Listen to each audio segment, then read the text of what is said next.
Dear Jesus, I just randomly had a thought. I know you're busy, but I'm praying to you because I need to know the truth. There's a documentary out called Christspiracy that shows you to be a really good guy who cared deeply about animals. It even goes so far as to state that many Bible verses were twisted over the years of translations and that you've actually been vegan all along. This would make sense, considering the Garden of Eden was filled with plants and no animals were being killed there. It also makes sense because nobody here on Earth can ever imagine you killing an animal, since you're supposedly such a peaceful and loving man. So my question is, should I recommend the documentary Christspiracy to my audience of over 1 million followers?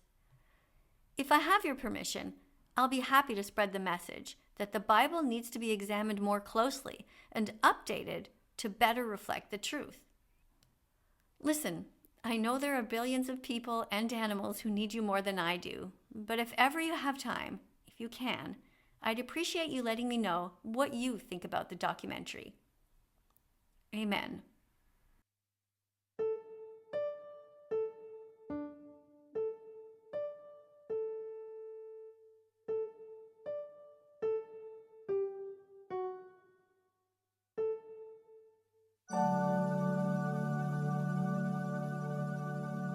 Hello, Miss Katie.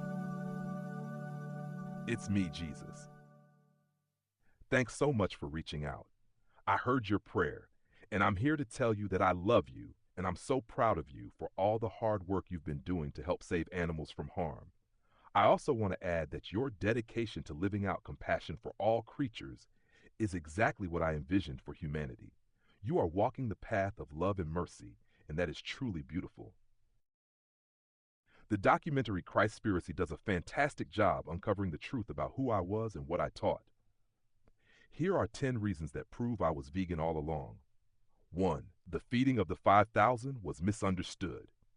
When I fed the 5,000 with 5 loaves and 2 fish, Matthew 4:13-21, it was never meant to show that I ate fish or promoted killing animals.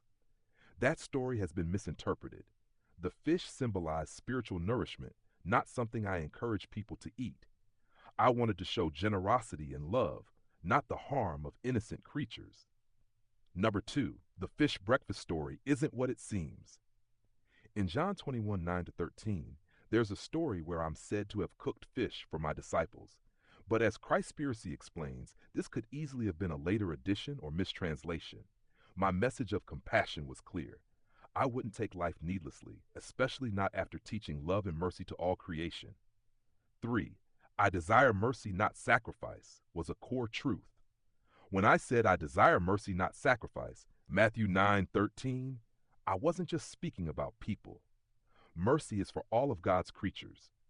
The needless killing of animals for food or ritual sacrifice goes against everything I stood for.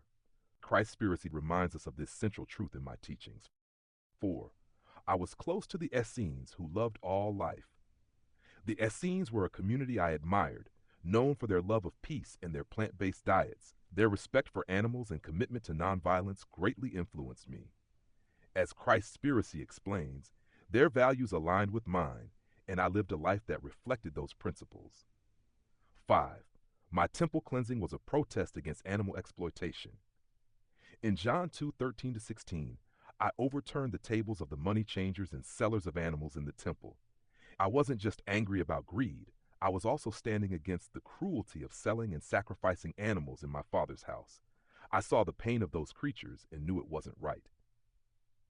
6. Genesis shows God's original plan was vegan.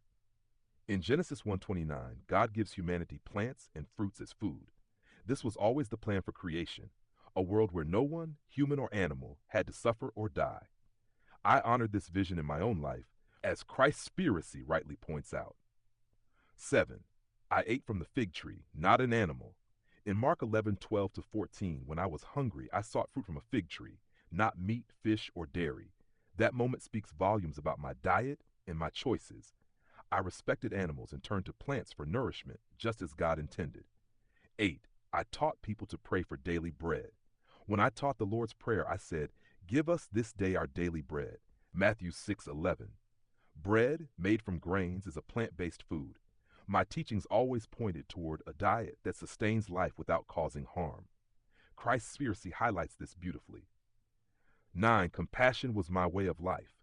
My life was built on compassion toward people, the earth, and animals. Proverbs 12:10 says, "The righteous care for the needs of their animals," and I lived by this principle.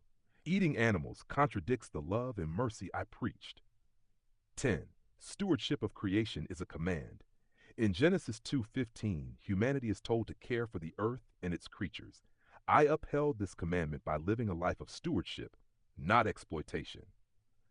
Christspiracy calls on Christians today to follow this example by adopting veganism as a way to care for God's creation. Conclusion: by choosing compassion over cruelty, we can live in harmony with the world around us. Embrace a lifestyle of kindness to animals, and let your actions reflect the love, mercy, and stewardship that I taught. This is the true path to following me. Together, we can create a world where all beings are respected and loved.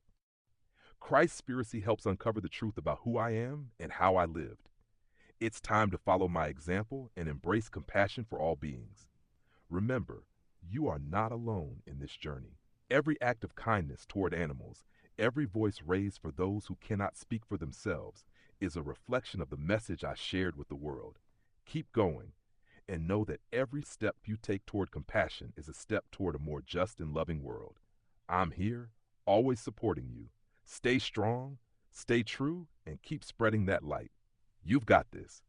Christspiracy, Christspiracy. Go check it out, it's a cool documentary. Christspiracy, Christspiracy. Jesus recommends it to you and me. Let's follow that vegan teacher on YouTube right now.